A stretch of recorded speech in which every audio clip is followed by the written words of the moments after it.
മഹാനായ ഹാത്തിമുൽ അസ്മ റളിയല്ലാഹു അൻഹു പറയുന്നുണ്ട്, ഇന്നി റഅയ്തുൽ ഖൽഖ യഖ്തദൂന അഹ്വാഅഹും വയുബാദിറൂന ഇലാ മുറാദാതി അൻഫുസിഹിം. ജനങ്ങളെല്ലാവരും അവരവരുടെ ഇച്ഛകളെ ഫോളോ ചെയ്യുന്നവരാണ്. ജനങ്ങളെല്ലാം അവരുടെ ആഗ്രഹങ്ങൾക്കനുസരിച്ച് ജീവിക്കുന്നവരാണ്. അല്ലെ, നമ്മളൊക്കെ നമ്മുടെ ആഗ്രഹങ്ങൾ കൈപ്പിടിയിൽ ഒതുക്കാൻ വേണ്ടിയിട്ട് അധ്വാനിക്കുന്നവരാണ്. എന്താണോ ആഗ്രഹം, അത് ഹലാലാണെങ്കിലും ഹറാമാണെങ്കിലും ചെയ്യുന്നവരുണ്ട്. ഹലാലായ ആഗ്രഹങ്ങൾ മാത്രം നോക്കി ചെയ്യുന്നവരുണ്ട്. അങ്ങനെയൊക്കെ ആളുകളുണ്ട്. ഹലാല് കുഴപ്പമൊന്നുമില്ല. പക്ഷെ ഇദ്ദേഹം പറയാണ്, ജനങ്ങൾ അവരുടെ ഇച്ഛകളെ ഫോളോ ചെയ്യുന്നുണ്ട്, മനസ്സ് പറയുന്നതൊക്കെ കേൾക്കുക. പക്ഷേ ഞാൻ ആ സമയത്ത് ഓർത്തത് അല്ലാഹുവിന്റെ ഒരു പരിശുദ്ധ ഖുർആനിലെ ഒരു ആയത്താണ്. എന്താണ് ആയത്ത്? ബിസ്മില്ലാഹിർ റഹ്മാനിർ റഹീം. വഅമ്മാ മൻ ഖാഫ മഖാമ റബ്ബിഹി വനഹൻ നഫ്സ അനിൽ ഹവാ ഫഇന്നൽ ജന്നത ഹിയൽ മഅവാ. ആരാണോ അല്ലാഹുവിനെ ഭയക്കുന്നത്, വഅമ്മാ മൻ ഖാഫ മഖാമ റബ്ബി, അല്ലാഹുവിനെ ഭയക്കുന്നവരാരാണ്, വനഹൻ നഫ്സ അനിൽ ഹവാ, ശരീരത്തിന്റെ ഇച്ഛകളെ തല്ലിക്കൊല്ലുന്നവരാരാ, ശരീരത്തിന്റെ ഇച്ഛകളെ മാറ്റി നിർത്തുന്നവരാരാ. തറാവീഹ് നിസ്കരിക്കാൻ എപ്പോഴായിരുന്നു തീരാ? അങ്ങനെ തോന്നാറില്ലേ? സത്യം പറഞ്ഞാൽ തോന്നാറില്ലേ? എന്റെ മുമ്പിൽ പറയാൻ വേണ്ടിയൊക്കെ ഉണ്ടാവും. നിങ്ങൾക്ക് മനസ്സിൽ തുടങ്ങിയാല് പഠിച്ചോണ്ട് എപ്പോ തീരാ?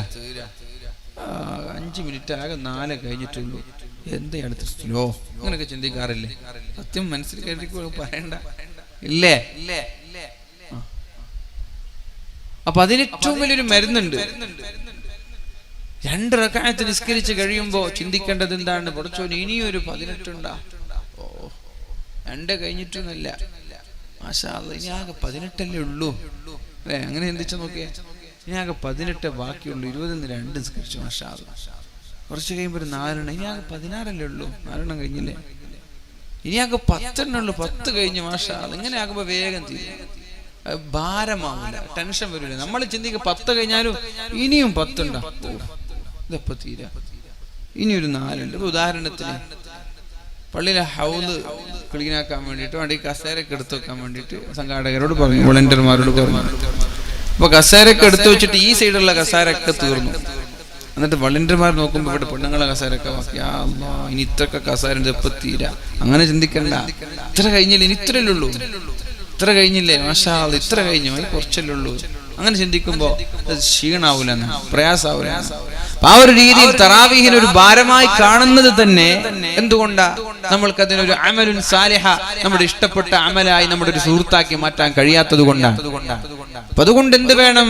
ഭക്ഷണം അല്പം നിയന്ത്രിച്ച്, പരിശുദ്ധ റമദാനിൽ ഭക്ഷണം അല്പം നിയന്ത്രിച്ചാൽ ഈ സമയത്തൊക്കെ ആവേശത്തോടെ നിസ്കരിക്കാൻ നമ്മൾക്ക് കഴിയും.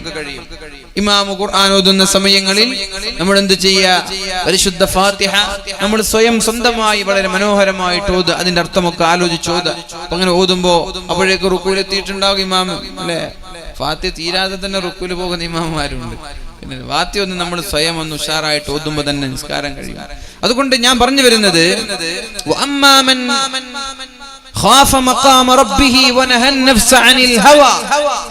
സ്വന്തം വികാരങ്ങളെ, സ്വന്തം താല്പര്യങ്ങളെ നിയന്ത്രിച്ച് തന്റെ വികാരങ്ങളെ നിയന്ത്രിക്കുന്ന ആളുകൾ, തന്റെ ഇച്ഛകളെ നിയന്ത്രിക്കുന്ന ആളുകൾ, അത്തരം ആളുകൾക്ക് അല്ലാഹു ഒരുക്കി വെച്ചത് ഫഇന്നൽ ജന്നത ഹിയൽ മഅവാ, അല്ലാഹു അവർക്ക് ഒരുക്കി വെച്ചിരിക്കുന്നത് സ്വർഗ്ഗമാണ്. സ്വർഗ്ഗമാണ് അല്ലാഹു അവർക്ക് അഭയമായി ഒരുക്കി വെച്ചിരിക്കുന്നത്. അന്നു മുതൽ ഞാൻ എന്റെ മനസ്സ് പറഞ്ഞത് കേട്ടിട്ടില്ല. ഈ ആയത്തിനെ കുറിച്ച് ചിന്തിച്ചത് മുതൽ, ആലോചിച്ചത് മുതൽ ഞാൻ എന്റെ മനസ്സ് പറഞ്ഞത് കേൾക്കാൻ തയ്യാറായില്ല. മനസ്സ് പറയും, എന്ത് തറാവീഹ് ഇന്ന് പോയില്ലെങ്കിൽ കുഴപ്പമില്ല എന്ന് മനസ്സ് പറയും. ഞാനത് കേൾക്കൂല, ഞാൻ പോവും. മനസ്സ് പറയും, അല്പം ഉറങ്ങിക്കോളൂ, ഇപ്പൊ എന്താ ഉറങ്ങിയ പ്രശ്നം? ഞാൻ ഉറങ്ങൂല, ഞാൻ നേരെ ഓപ്പോസിറ്റ് ചെയ്യും. മനസ്സ് പറയും, സിനിമ കാണാൻ, ഞാൻ പോവൂല, ഓപ്പോസിറ്റ് ചെയ്യണം. മനസ്സ് പലതും നമ്മളോട് പറയും. ആ മനസ്സ് എന്താണോ പറയുന്നത് അതിന്റെ വിപരീതം ചെയ്യാൻ ഞാൻ തുടങ്ങി. എന്റെ ഹൃദയം അവസാനം എന്റെ മനസ്സിന് നന്മ ചെയ്താലേ തൃപ്തിയാവൂ എന്ന സാഹചര്യത്തിലെത്തി. തെറ്റിനോട് താല്പര്യമുണ്ടായിരുന്ന, തെറ്റിനോട് പ്രത്യേകമായി തെറ്റുകളെ ഇഷ്ടപ്പെടുന്നവരാണ് മനുഷ്യ ശരീരം അല്ലെ. മനുഷ്യന്റെ ശരീരം തെറ്റിനോട് താല്പര്യം കാണിക്കുന്നവയാണ്. പക്ഷെ ഞാൻ എന്ത് ചെയ്തു? തെറ്റ് കൽപ്പിച്ചാൽ ഞാൻ വിപരീതമല്ലാതെ ചെയ്യൂല. അങ്ങനെ എന്റെ ശരീരത്തിന്റെ എതിരെ പ്രവർത്തിച്ച് പിന്നെ എന്റെ ശരീരത്തിന് തൃപ്തിയാവണമെങ്കിൽ നിസ്കരിച്ചേ പറ്റൂ. നിസ്കരിക്കുമ്പോഴാണ് തൃപ്തി ലഭിക്കുന്നത്. ഖുർആൻ ഓതുമ്പോഴാണ് മനസ്സിന് തൃപ്തി ലഭിക്കുന്നത്. ദിക്ർ ചൊല്ലുമ്പോഴാണ് മനസ്സിന് ആശ്വാസം ലഭിക്കുന്നത്. അള്ളാഹുവിന്റെ ദീനുമായി ബന്ധപ്പെട്ട വിഷയങ്ങളിൽ ഏർപ്പെടുമ്പോഴാണ് എന്റെ മനസ്സിന് സമാധാനമാകുന്നത്. ഇല്ലെങ്കിൽ മനസ്സിന് സ്വസ്ഥതയുണ്ടാവൂല. എന്റെ ശരീരത്തെ തെറ്റിൽ നിന്ന് നിയന്ത്രിക്കാൻ എനിക്ക് കാരണമായത് പരിശുദ്ധ ഖുർആനിലെ ആയത്താണ്.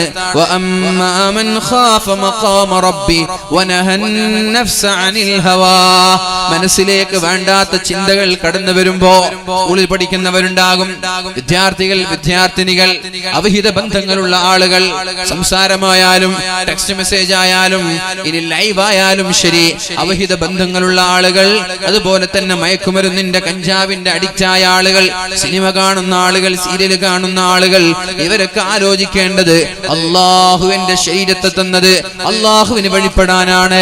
നാളെ ആഖിറത്തിലെത്തിയ ഒരു പുനർജന്മം അള്ളാഹുവിനോട് ചോദിച്ചാൽ അള്ളാഹു അത് തരൂല. അള്ളാഹു ചോദിക്കുന്നത് ചിന്തിക്കാനും പഠിക്കാനും മനസ്സിലാക്കാനും ആയുസ് തന്നില്ലയോ, ഇടയ്ക്കിടെ ഉണർത്താനുള്ള ഉത്ബോധകര് വന്നില്ലയോ എന്ന് അള്ളാഹു ചോദിക്കുമ്പോ അള്ളാഹു എന്നിട്ട് നരകത്തിലേക്ക് വലിച്ചെറിഞ്ഞ് മരണമില്ലാത്ത ആ നരകത്തിന്റെ അദാബ് സഹിക്കുന്നതിനെ ഓർത്തിട്ടെങ്കിലും തന്റെ ശരീരം പറയുന്ന വികാരങ്ങളെ, തന്റെ ശരീരത്തിന്റെ ആഗ്രഹങ്ങളെ മാറ്റിവെച്ച് അള്ളാഹു പറയുന്ന കാര്യങ്ങളിലേക്ക് തന്റെ ശരീരത്തെ കീഴ്പ്പെടുത്താൻ നമ്മൾക്ക് കഴിയണം. അള്ളാഹു തൗഫീക്ക് നൽകട്ടെ. അതിനു വേണ്ടിയിട്ടാവട്ടെ നമ്മുടെ പ്രവർത്തനങ്ങളെല്ലാം. രണ്ടാമത്തെ കാര്യം അതാണ്. ജനങ്ങളെല്ലാം അവരവരുടെ വികാരങ്ങളെ പിന്തുടർന്നപ്പോ അവരുടെ മനസ്സെന്താണോ പറയുന്നത് അതേപോലെ പിന്തുടരാൻ തുടങ്ങിയപ്പോ ഞാൻ ആലോചിച്ചത് ഖുർആനിന്റെ ആയത്താണ്. അള്ളാഹു പറഞ്ഞത് കേൾക്കാൻ തയ്യാറായാൽ, മനസ്സിന്റെ വികാരങ്ങളെ ഒരാൾ നിയന്ത്രിക്കാൻ തയ്യാറായാൽ ഫഇന്നൽ ജന്നത ഹിയൽ മഅവാ. മൃതങ്ങളെ കാലത്തല്ലേ ഒരു സഹോദരി ഒരു താബിആയ ഒരു സഹോദരനെ പ്രണയം കൊണ്ട് കീഴ്പ്പെടുത്താൻ ശ്രമിച്ചത്, പ്രണയിക്കാൻ വേണ്ടി ശ്രമിച്ചത്. പ്രണയിച്ചു എന്ന് മാത്രല്ല, യാ ഫച്ച, ചെറുപ്പക്കാരാ എനിക്ക് ഇഷ്ടമാണ് എന്ന് പറഞ്ഞിട്ട് പിന്നാലെ കൂടി. അപ്പോ ആ സഹോദരൻ മാറി നിന്നു. അള്ളാഹുവിനെ പേടിയുള്ള ആളായതുകൊണ്ട് മാറി നിന്നു. പെണ്ണ് കടന്നു പിടിച്ചു, കൈക്ക് പിടിച്ചു. ഇത് കണ്ടപ്പോ അദ്ദേഹത്തിന് പേടി തോന്നി. ഇന്നല്ലദീന തഖൗ ഇദാ മസ്സഹും ത്വായിഫും മിനശ് ശൈത്വാനി തദക്കറൂ. അള്ളാഹുവിനെ പേടിയുള്ള ആളുകൾ, യഥാർത്ഥ തഖ്വയുള്ള മുത്തഖീങ്ങളായ ആളുകൾ, ഹൃദയത്തിൽ തഖ്വയുള്ള ആളുകളാണെങ്കിൽ പൈശാചികമായ ചിന്തകൾ വരുമ്പോ, തെറ്റു ചെയ്യാനുള്ളൊരു അവസരം ഉണ്ടാകുമ്പോൾ തദക്കറൂ, അള്ളാഹുവിനെ ഓർക്കുന്നവരാണവർ. ഒറ്റയ്ക്ക് പോവാൻ ഹറാമായൊരു സാധ്യതയുണ്ട്, ഹറാമ് ചെയ്യാനൊരു അവസരമുണ്ട്. അപ്പൊ അവർക്ക് അള്ളാഹുവിന് ഓർമ്മ വരും. തഖ്വയുള്ളവരാണെങ്കിൽ പടച്ചോൻ ഓർമ്മ വരും. സ്കൂളിൽ പഠിക്കാൻ പിന്നാലെ വരുന്ന പൂവാലന്മാർ, ഇതൊക്കെ പിന്നാലെ വരുമ്പോ സമയത്ത് പടച്ചോൻ ഓർമ്മ വരണം, അള്ളാഹുവിന് ഓർമ്മ വരണം. സ്കൂളിൽ പഠിക്കുന്ന സമയത്ത് മയക്കുമരുന്ന് മാഫിയകൾ കീഴ്പ്പെടുത്തും, പടച്ചോന് ഓർമ്മ വരണം. സിനിമ കാണാൻ പോകുമ്പോ പടച്ചോൻ ഓർമ്മ വരണം. അവിടെ പോയിട്ട് മരിച്ചാൽ എന്തായിരിക്കും എന്റെ അവസ്ഥ? തിയേറ്ററിനുള്ളിൽ മരിച്ചു പോയാൽ എന്തായിരിക്കും അവസ്ഥ? അങ്ങനെ ചിന്തിക്കേണ്ടത്. എങ്ങനെ മരിച്ചൂടെ? തിയേറ്ററിൽ സിനിമ കാണുമ്പോ ആയിരിക്കും ചിലപ്പോൾ മരിക്കുക. അങ്ങനെ മരിച്ചു പോയ എന്തായിരിക്കും അവസ്ഥ? അല്ലാഹു നമ്മെ കാത്തുരക്ഷിക്കട്ടെ, അല്ലാഹു നമ്മെ കാത്തുരക്ഷിക്കട്ടെ. വളരെ നല്ല രീതിയിൽ ഈമാൻ സലാമത്തായി പുഞ്ചിരിയോടെ മരിക്കാൻ അല്ലാഹു തൗഫീഖ് നൽകി അനുഗ്രഹിക്കട്ടെ. രണ്ടാമത്തെ കാര്യം, ഈ സഹോദരൻ, ഉമർ തങ്ങളുടെ കാലത്തുള്ള സഹോദരൻ ഈ ഒരു ആയത്തോർക്കുകയും ബോധം കെട്ട് മരിച്ചു പോവുകയും ചെയ്തു. ഇന്നല്ലദീന തഖൗ ഇദാ മസ്സഹും ത്വായിഫും മിനശ് ശൈത്വാനി തദക്കറൂ. മുത്തഖീങ്ങളായ ആളുകൾക്ക് പൈശാചികമായ ചിന്തകൾ ഉണ്ടാകുമ്പോ പേടിച്ച് അള്ളാഹുവിനെ ഓർക്കുന്നവരാണവർ. ഇങ്ങനെ കടന്ന് പിടിച്ചപ്പോഴേക്കും ബോധം കെട്ട് വീണ് മരിച്ചുപോയി. മഹാനായ ഉമർ തങ്ങൾ പോയി ഖബർ സിയാറത്ത് ചെയ്തിട്ട് പറഞ്ഞു, യാ ഫതാ, വലിമൻ ഖാഫ മഖാമ റബ്ബിഹി ജന്നതാൻ. അല്ലാഹുവിനെ പേടിച്ച ആളുകൾക്ക് അല്ലാഹു 2 സ്വർഗ്ഗം നൽകുമെന്ന് ഖബറിടത്തിൽ വെച്ച് പറഞ്ഞപ്പോ ആ ചെറുപ്പക്കാരൻ ആ ഖബറിൽ നിന്ന് പറയുകയാണ്, വിളിച്ചു പറയുകയാണ്, യാ അമീറൽ മുഅ്മിനീൻ ഖദ് അഅതാനിഹിം അല്ലാഹ്. ആ 2 സ്വർഗ്ഗവും അല്ലാഹു എനിക്ക് തന്നിരിക്കുകയാണ്. സഹാബാക്കൾ എങ്ങനെയാണ് ഒരു ആയത്ത് കേൾക്കുമ്പോഴൊക്കെ മരിച്ചുപോയി പേടിച്ചു പോകും അവർ. യാ അയ്യുഹല്ലദീന ആമനൂ ഖൂ അൻഫുസകും വഅഹ്ലീകും നാറാ. നിങ്ങൾ നിങ്ങളുടെ ശരീരത്തെ, നിങ്ങളുടെ ഭാര്യമാരെ, നിങ്ങളുടെ മക്കളെ നരകത്തിൽ നിന്ന് സംരക്ഷിക്കണമെന്നുള്ള ആയത്ത് കേട്ടപ്പോഴല്ലേ ഒരു സ്വഹാബി പേടിച്ചു മരിച്ചുപോയത്. ഈ ആയത്തിറങ്ങേണ്ട താമസം ബോധം കെട്ടുപോണ് മരിച്ചുപോയി. എന്താ കാരണം? അല്ലാഹുവേ, എന്റെ ശരീരത്തെ ഞാൻ നരകത്തിൽ നിന്ന് സൂക്ഷിക്കാം. എനിക്കിപ്പോ എന്റെ ശരീരത്തെ ഞാൻ റിസ്ക് എടുത്ത് എനിക്ക് സൂക്ഷിക്കാൻ കഴിയും. പക്ഷെ എന്റെ മക്കളെ കാര്യം ഞാൻ എങ്ങനെ പറയാം? എന്റെ ഭാര്യയുടെ കാര്യം ഞാൻ എങ്ങനെ പറയാം? നൂഹ് നബി അലൈഹിസ്സലാമിന്റെ ഭാര്യ കാഫിറാണ്. ലൂത്ത് നബിയുടെ ഭാര്യ കാഫിറാണ്. ഒരു മൊയിലാര ഭാര്യ എന്ന് പറഞ്ഞിട്ട് ഭാര്യ നന്നായിക്കൊള്ളണമെന്നില്ല. മൊയിലാര മക്കളാണെന്ന് പറഞ്ഞ് മക്കള് നന്നായിക്കൊള്ളണമെന്നില്ല. തങ്ങന്മാരെ മക്കളാന്ന് പറഞ്ഞ് മക്കള് നന്നായിക്കൊള്ളണമെന്നൊന്നുമില്ല. അപ്പോ നൂഹ് നബി അലൈഹിസ്സലാമിന്റെ ഭാര്യയും മകനൊക്കെ കാഫിറായി പോയാണ്. അങ്ങനെ ഒരു സാഹചര്യത്തിൽ എന്റെ ഭാര്യയുടെ കാര്യം, എന്റെ മക്കളുടെ കാര്യം എനിക്ക് എങ്ങനെ പറയാൻ കഴിയാം? എന്റെ കാര്യമൊക്കെ അങ്ങനെ ഉടനെ തന്നെ ബോധം കെട്ട് നിലത്തു വീണ് മരിച്ചുപോയ സ്വഹാബാക്കളുണ്ട്. പരിശുദ്ധമായ ഖുർആൻ ഓതുന്നതിനിടയിൽ നിസ്കാരത്തിൽ ഖുർആൻ ഓതിക്കൊണ്ടിരിക്കുക ബോധം കെട്ട് വീണ് സുബഹി വരെ അബോധാവസ്ഥയിലായ അലി ഇബ്നു ഫുളൈൽ റളിയല്ലാഹു അൻഹു അൽഹാകുമുത് തകാസുർ ഹത്താ സുർതുമുൽ മഖാബിർ. നിങ്ങൾക്ക് ദുനിയവിയായ താല്പര്യങ്ങൾ, ആഖിറത്തെയുള്ള കാര്യങ്ങളെല്ലാം മറപ്പിച്ചു കളഞ്ഞില്ലയോ? അൽഹാകുമുത് തകാസുർ, അൽഹാകുമുത് തകാസുർ. ദുനിയാവിലുള്ള പ്രൗഢി, സമ്പത്തിൽ, സന്താനങ്ങളിൽ അഭിമാനം നടിക്കുന്ന നിങ്ങളുടെ ഈ അഹങ്കാര സ്വഭാവം നിങ്ങൾക്ക് അല്ലാഹുവിനെ മറപ്പിച്ചു കളഞ്ഞില്ലയോ? ഹത്താ സുർതുമുൽ മഖാബിർ. ഏതുവരെ? ഖബറിലേക്ക് പോകുന്നത് വരെ ഇതുണ്ടാവുള്ളൂ. ഇങ്ങനെയുള്ള ആയത്ത് കേട്ടപ്പോഴാണ് മഹാനായ അലി ഇബ്നു ഫുളൈൽ റളിയല്ലാഹു അൻഹു നിസ്കാരത്തിൽ നിന്ന് ബോധം കെട്ട് താഴെ വീണത്. പിന്നെ എണീറ്റതോ ഇശാ നിസ്കാരമായിരുന്നു അത്. പിന്നെ ഉണർന്നതോ സുബഹിക്ക് അല്പം മുമ്പാണ്. അബോധാവസ്ഥയിൽ വീണുപോയി. അലം യഅനി ലില്ലദീന ആമനൂ അൻ തഖ്ശഅ ഖുലൂബുഹും ലിദിക്രില്ലാഹ്.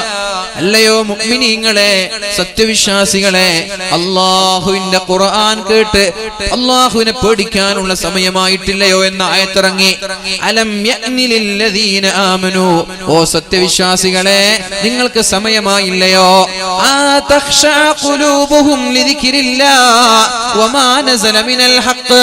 അല്ലാഹുവിനെ ഓർത്ത്, പരിശുദ്ധ ഖുർആനിന്റെ ആയത്തുകൾ ഓർത്ത് അല്ലാഹുവിനെ ഭയക്കാനുള്ള സമയമായിട്ടില്ലയോ എന്ന ആയത്ത് അല്ലാഹു ഇറക്കിയപ്പോഴാണ് മഹാന്മാരായ സ്വഹാബാക്കൾക്കൊക്കെ വിഷമമായത്.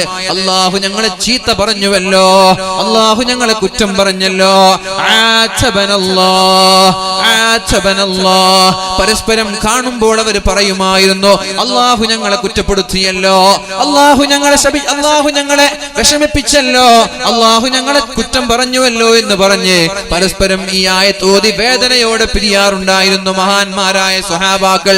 എന്താണ് ഇത്രയും കാലം ആയത്ത്, ഖുർആനിന്റെ ആയത്ത് കേട്ടിട്ട് അതേപോലെ അല്ലാഹുവിനെ കുറിച്ച് കേട്ടിട്ട് നന്നാവാനുള്ള സമയമായിട്ടില്ലേ?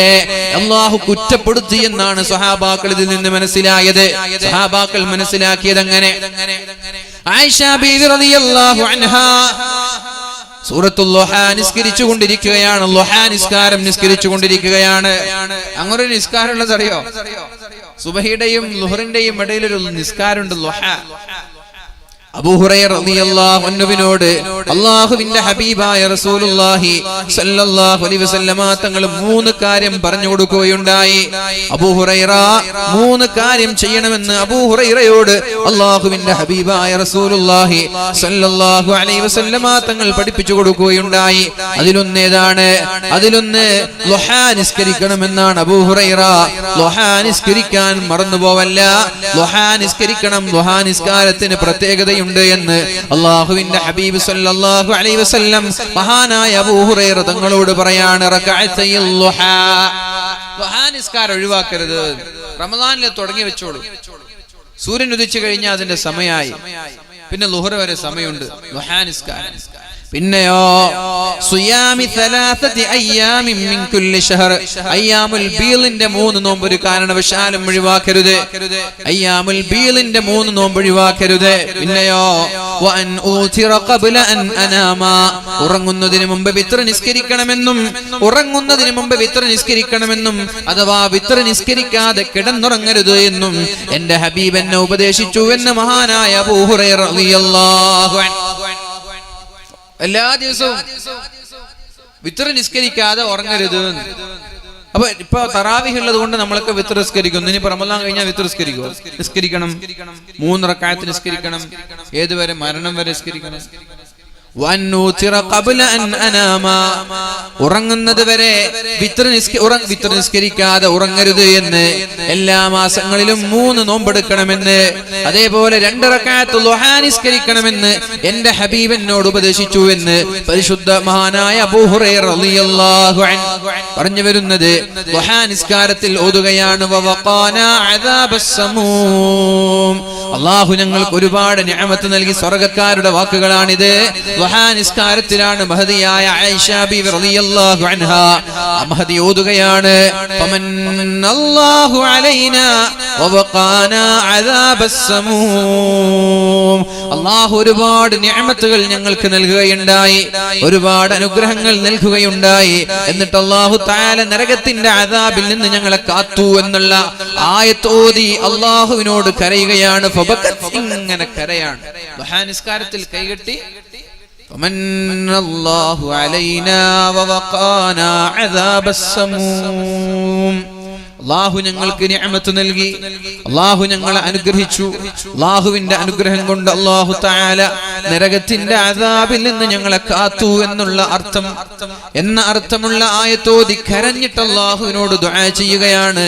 ഖാസിം ഇബ്നു മുഹമ്മദ് റളിയല്ലാഹു അൻഹു ആയിഷ ബീവി റളിയല്ലാഹു അൻഹയോട് സലാം പറയാൻ വേണ്ടി പോയതാണ്.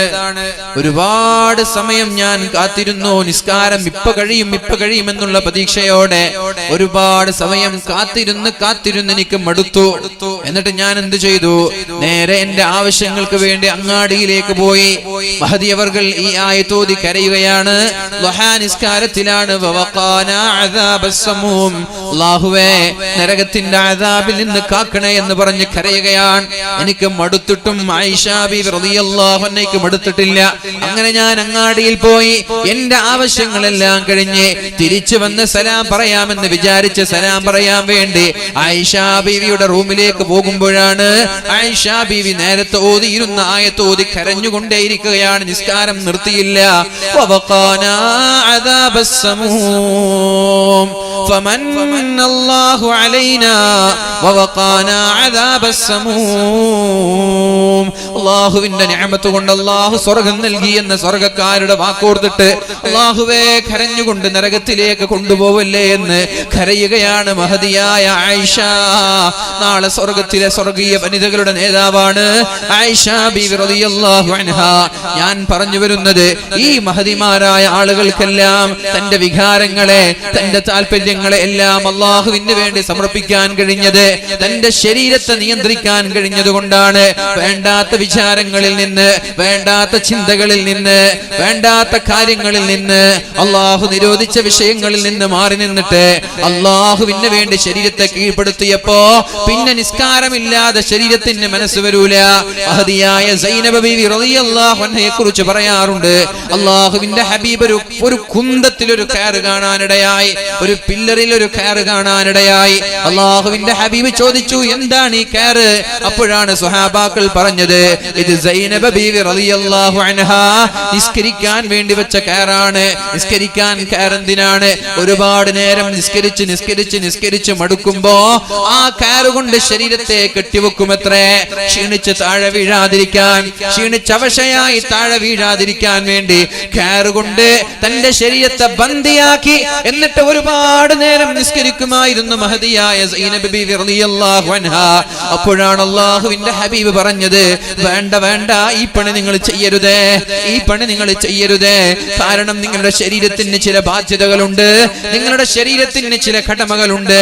ആ കടമകൾ ശരീരത്തിനുള്ള കടമകൾ ശരീരത്തിന് ചെയ്തു കൊടുക്കൽ നിങ്ങളുടെ കടമയാണ്.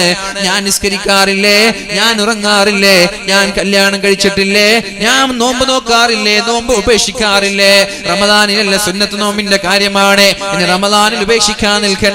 മഹദിയായ മഹാനായ ഉസ്മാൻ ഇബ്നു മദ്ഊൻ റളിയല്ലാഹു അൻഹു തന്റെ ഭാര്യയുടെ കൂടെ ജീവിക്കാതെ, ഭാര്യയുടെ സുഖമെടുക്കാതെ, ഭാര്യയുടെ കൂടെ സമയം ചെലവഴിക്കാതെ, മഹാനായ ഉസ്മാൻ ഇബ്നു മദ്ഊൻ റളിയല്ലാഹു അൻഹു നല്ല വസ്ത്രം ധരിക്കാതെ എല്ലാ ദിവസവും രാത്രി മുഴുവനും നിസ്കാരമാണ്, രാത്രി മുഴുവനും ഇബാദത്താണ്, രാത്രി മുഴുവനും ദിക്റിലും ഇസ്തിഗ്ഫാറിലുമാണ്, രാവിലെയായാൽ നോമ്പാണ്. ഈ ഒരു രീതിയിൽ ഭാര്യയെ തൃപ്തിപ്പെടുത്താതെ ജീവിച്ചപ്പോ മഹദിയായ ഉസ്മാൻ ഇബ്നു മദ്ഊൻ തങ്ങളുടെ ഭാര്യയും അതുപോലെ ജീവിക്കാൻ തുടങ്ങി.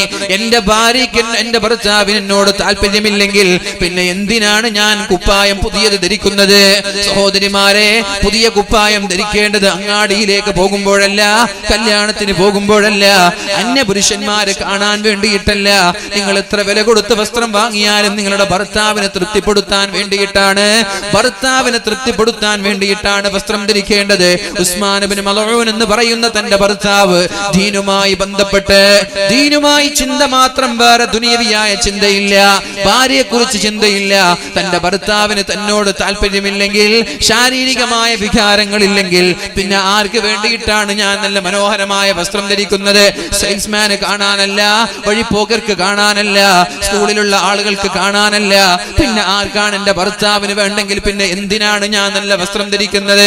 പിന്നെ എന്തിനാണ് ഞാൻ അണിഞ്ഞൊരുങ്ങുന്നത് എന്ന ചിന്തയോടെ നല്ല വസ്ത്രം ധരിക്കാതെ, അണിഞ്ഞൊരുങ്ങാതെ മുഷിഞ്ഞ വസ്ത്രം കണ്ടപ്പോഴാണ് ആയിഷ ബീവി ചോദിച്ചത്, എന്ത് പറ്റി? മഹദിയായ മഹാനായ ഉസ്മാൻ ഇബ്നു മദ്ഊൻ റളിയല്ലാഹു അൻഹുവിന്റെ ഭാര്യ പറയാണ്, എന്റെ ഭർത്താവിന് എന്നോട് ശാരീരികമായ താല്പര്യങ്ങളില്ല, വേണ്ട, ദുനിയാവ് വിട്ടു, പിന്നെ ഭാര്യയോട് താല്പര്യമില്ല. കാരണം രാത്രി മുഴുവൻ നിസ്കാരാണ്, പിന്നെ എപ്പോഴാ ഭാര്യയുമായിട്ട് സമയം ചെലവഴിക്കുക? അതുകൊണ്ട് ഞാൻ ഇതൊക്കെ നിർത്തി. ഞാൻ ഇന്ന് മൊഞ്ചൊന്നും ആകുന്നില്ല, ഞാൻ ഇനി കുളിച്ചിട്ട് നല്ല ഡ്രസ്സൊന്നും ഇടുന്നില്ല, എനിക്ക് ഇത്രയൊക്കെ മതി. മറ്റുള്ള ആളെ കാണിക്കാൻ വേണ്ടിയിട്ടല്ലല്ലോ. അപ്പൊ നമ്മളെ പെണ്ണുങ്ങളാണെങ്കിൽ ഒന്നും കൂടി ഉഷാറാവും. കാരണം മറ്റുള്ള ആളെ കാണാൻ വേണ്ടിയിട്ടല്ലേ ഡ്രസ്സൊക്കെ വാങ്ങുന്നത്, ഇടുന്നതൊക്കെ. ഭർത്താവിന് വേണ്ടിയിട്ട് കുളിച്ചണിഞ്ഞൊരുങ്ങി നല്ല കുപ്പായിട്ട് എത്ര പെണ്ണുങ്ങളുണ്ട്? അങ്ങനെ നോക്കുകയാണെങ്കിൽ ഏറ്റവും നല്ല കുപ്പായിട്ട് നിൽക്കേണ്ടത് വീട്ടിലാണ്. വീട്ടിൽ ഭർത്താവ് ഉണ്ടായിരിക്കണം ഏറ്റവും നല്ല കുപ്പായിട്ട്. അല്ല, വീട്ടിൽ ഏറ്റവും ചുളിഞ്ഞ ഡ്രസ്സായിരിക്കും, ഇസ്തിരി ഇട്ടിട്ടുണ്ടാവില്ല ഒരു 2 വർഷമായിട്ട്. അതൊക്കെ മാറ്റണം സഹോദരിമാരെ. നിങ്ങൾ മാക്സിമം തൃപ്തിപ്പെടുത്താൻ ശ്രമിക്കേണ്ടത് ഭർത്താക്കന്മാരെയാണ്. ജീവിതം എന്ന് പറയുന്നത്, അതിന് ഒരു രസം കിട്ടുന്നത് ജീവിതത്തിൽ സമാധാനവും സന്തോഷവും ഉണ്ടാകുമ്പോഴാണ്. അല്ലാഹു റബ്ബ് സുബ്ഹാനഹു വ തആല ദാമ്പത്യ ജീവിതത്തിൽ ഖൈർ ചെയ്യട്ടെ. നിങ്ങൾക്ക് മനസ്സിലാക്കണം ആ വിഷയങ്ങൾ. വീട്ടിൽ ഏറ്റവും നല്ല വൃത്തിയായിട്ട് നിൽക്കണം, വീട്ടിൽ കുളിച്ച് നല്ല വസ്ത്രം ധരിച്ച് നല്ല അത്രക്ക പൂശി നിൽക്കണം വീട്ടിൽ നിൽക്കുമ്പോൾ. എല്ലാവരും, പെണ്ണുങ്ങൾ മാത്രമല്ല, ആണുങ്ങൾ അങ്ങനെ തന്നെ. ഇൻഷാ അല്ലാഹ് അല്ലാഹു തൗഫീഖ് ചെയ്യട്ടെ. ഇത് അല്ലാഹുവിന്റെ ഹബീബിന് ഇഷ്ടപ്പെട്ടില്ല. നബി തങ്ങൾ ഉസ്മാൻ ഇബ്നു മദ്ഊനെ വിളിച്ചുകൊണ്ട് വാ, നീ എന്നെക്കാളും വലിയ ആളായോ? നബി തങ്ങൾ ചോദിക്കാൻ, എന്നെക്കാളും വലിയ ആളായോ?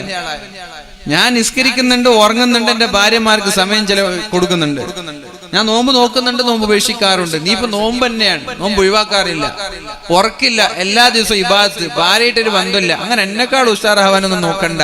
എന്റെ ഭാര്യക്ക് കുറച്ച് കടമുണ്ട്, ആ കടമ കൊടുത്തേക്കണം. ഭാര്യയുടെ കടമ കൊടുക്കാതെ നിസ്കരിച്ചിട്ട് എന്താ കാര്യം? ഒരു കാര്യമില്ല. മക്കളുടെ കടമ കൊടുക്കാതെ നിസ്കരിച്ചിട്ടോ ഇബാദത്ത് ചെയ്തിട്ടോ കാര്യമില്ല. അപ്പൊ ശരീരത്തിന്റെയും കണ്ണിന്റെയും ഭാര്യയുടെയും മക്കളുടെ കടമ കൊടുത്തിട്ട് നിങ്ങൾ ഇബാദത്ത് എടുത്തോളി, അള്ളാഹു സ്വീകരിക്കട്ടെ. രണ്ടാമത്തെ കാര്യം ഇതാണ്, ശരീരത്തിന്റെ വികാരങ്ങളെ നിയന്ത്രിച്ച് അള്ളാഹുവിന്റെ നന്മകളെ ഇഷ്ടപ്പെട്ട് നന്മയ്ക്ക് വേണ്ടി ശരീരത്തെ കീഴ്പ്പെടുത്താൻ നമ്മൾ ശ്രമിച്ചാൽ മാഷാ അല്ലാഹ് അതൊരു വിജയമാണ്. മൂന്നാമത്തേത് ശ്രദ്ധിക്കണേ. മൂന്നാമത്തെ കാര്യം, ഇന്നി റഅയ്തു കുല്ല വാഹിദിൻ മിനൻ നാസ്, ജനങ്ങളിൽപ്പെട്ട ഒരുപാട് ആളുകളെ ഞാൻ കാണാനിടയായി. സമ്പത്തുണ്ടാക്കാൻ വേണ്ടി അവർ കഷ്ടപ്പെടുകയാണ്, പാടുപെടുകയാണ്, ഊണും ഉറക്കുമില്ലാതെ കഷ്ടപ്പെട്ട് അധ്വാനിച്ച് ഇങ്ങനെ പൈസ ഉണ്ടാക്കുകയാണ്.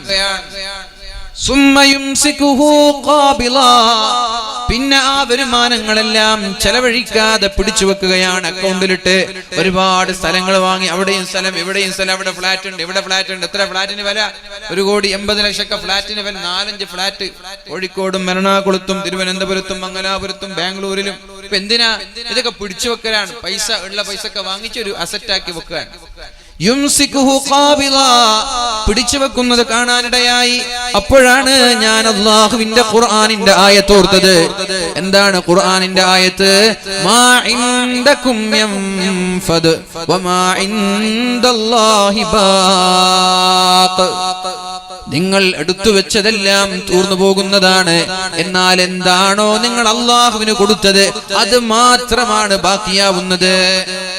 ഇപ്പൊ നിങ്ങൾ ബക്കറ്റിലിട്ടതെല്ലാം ബാക്കിയാവും, പോക്കറ്റിലിട്ടതെല്ലാം തീർന്നു പോകും. നിങ്ങൾക്ക് ബാക്കിയാവാൻ ഇഷ്ടം, തീരാനാ ഇഷ്ടം? പൈസ ബാക്കിയാവാൻ ഇഷ്ടം, പൈസ തീരാനാ ഇഷ്ടം? എന്താ ഇഷ്ടം? ബാക്കിയാവാനല്ല. ഇപ്പൊ ഇങ്ങ് വല്ല ചൂടൂല് രക്ഷപ്പെടാൻ വേണ്ടിട്ട് തീരാന്ന് പറയും, ബക്കറ്റിലിട്ട് കൊടുക്കണ്ടല്ലോ. നമ്മുടെ ഇഷ്ടം പൈസ ബാക്കിയാവാനാണ്. അങ്ങനെ ബാക്കി വേണം എന്ന് ഇഷ്ടപ്പെടുന്ന ആളുകൾ ബക്കറ്റിലിട്ട് കൊടുക്കും. നിങ്ങളുടെ കൈകളിലുള്ളതെല്ലാം തീർന്നു പോകും. അല്ലാഹുവിന് കൊടുത്തതെല്ലാം അവിടെ ബാക്കിയാണ്. നിങ്ങൾ സമ്പാദിച്ച സമ്പാദ്യങ്ങളിൽ നിന്നൊരു 10 സെന്റ് സ്ഥലം വാങ്ങിച്ചു. നിങ്ങൾ ഒരു 50-ാമത്തെ വയസ്സ് ഗൾഫിൽ കഫ്റ്റീരിയ ഹോട്ടലും ജോലിയൊക്കെ ചെയ്തിട്ട് ഒരു 10 സെന്റ് വീടൊക്കെ ഉണ്ട്, പിന്നെ ഒരു 10 സെന്റ് സ്ഥലം വാങ്ങിച്ചു. അതിൽ നിന്ന് വരുമാനമുണ്ട്. ഒരു വരുമാനമില്ല. എന്തിന്? ആ പൈസ ഇങ്ങനെ ബാങ്ക് അക്കൗണ്ട് ഇട്ടാ മോടി പിടിക്കും അല്ലെ? അല്ലെങ്കിൽ സെൽ ടാക്സാരോ ഇൻകം ടാക്സാറൊക്കെ വന്നിട്ട് പിടിക്കും. എന്നാ പിന്നെ ഒരു സ്ഥലം എടുത്ത് വെച്ചാൽ അത് അവിടെ ഉണ്ടാവൂലേ? വെച്ചു. പാവം വാങ്ങിയിട്ട് 2 വർഷമാകുമ്പോ മരിച്ചുപോയി. പിന്നെ ആ പൈസ കൊണ്ട് ഇയാൾക്ക് എന്തെങ്കിലും ഉപകാരം കിട്ടിയ, സ്ഥലം വാങ്ങിച്ച് എന്തെങ്കിലും ഉപകാരം കിട്ടിയ, ഒരു ഉപകാരം മക്കൾ അടിച്ചു മാറുന്നല്ലാതെ അയാൾക്ക് എന്താ? അങ്ങനെ കോടിക്കണക്കിന് രൂപയുടെ സ്വത്തും വെച്ചിട്ട് ജീവിക്കാതെ മരിച്ചു പോകുന്ന എത്ര ആളുകളുണ്ടെന്നറിയോ? സ്വത്ത് കോടിക്കണക്കിന് സ്വത്തുണ്ട്, കോടിക്കണക്കിന് രൂപയുടെ സ്വത്ത്. അതങ്ങോട്ട് വിൽക്കൂല്ല, എന്നാലൊന്നും മര്യാദക്ക് ജീവിക്കൂല. നല്ലൊരു കുപ്പായം വരെ ജീവിതത്തിലിട്ടുണ്ടാവില്ല, നല്ലൊരു ഭക്ഷണം കഴിച്ചിട്ടുണ്ടാവില്ല, നല്ലൊരു വണ്ടി വാങ്ങിച്ചിട്ടുണ്ടാവില്ല. ജീവിതത്തിനും സുഖമില്ല, ആഖിറത്തിനും സുഖമില്ല. പൈസ അവിടെ ബാക്കി. അല്ലാഹുവിന് കൊടുത്തതെല്ലാം ബാക്കിയാണ്. നിങ്ങൾ എടുത്തു വെച്ചതെല്ലാം തീർന്നു പോകുമെന്നുള്ള പരിശുദ്ധ ഖുർആനിന്റെ ആയത്ത് ഞാൻ കേൾക്കാനിടയായി.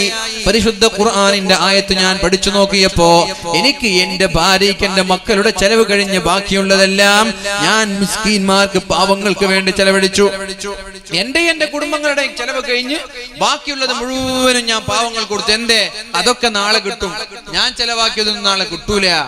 അതുകൊണ്ട് ഞാൻ മിസ്കീന്മാരായ ആളുകൾക്ക് വേണ്ടി നാളെ ആഖിറത്തിൽ ലഭിക്കാൻ, ഖബറിലെത്തിയാൽ സ്വതക്കയാണല്ലോ വെളിച്ചമാകുന്നത്, മഹ്ശറിലെത്തിയാൽ സ്വതക്കയാണല്ലോ അർശിന്റെ തണൽ നൽകുന്നത്, നരകത്തിൽ പോവാതെ രക്ഷപ്പെടുന്നതും സ്വതക്കയാണല്ലോ.